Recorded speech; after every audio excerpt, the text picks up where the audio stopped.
Hi friends, ஆயுத பூஜைக்கு cleaning work start பண்ணலான்னு சொல்லிட்டு பெட் எல்லாமே எடுத்துகிட்டு போய் மேலே போடலான்னு சொல்லிட்டு எடுத்து வச்சுருக்கோம்.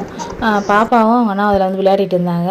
என் ஹஸ்பண்ட் எடுத்து போய் மேலே காய வச்சுட்டு வந்ததுக்கப்புறமா பார்த்தீங்கன்னா என் பையனை ஸ்கூலில் விட்டுட்டு அதுக்கப்புறம் தான் நாங்கள் ஒட்டரை அடிக்க ஆரம்பித்தோம். அவனுக்கு இன்னும் எக்ஸாம் முடியல. எங்கள் ஹஸ்பண்ட் மட்டும் ஒர்க் ஃப்ரம் ஹோம், அதனால் கடை முடிச்சுட்டு அவர் வேலை செய்ய ஆரம்பிச்சிருவார். பாருங்கள் இவ்வளோ குப்பை இருக்குது.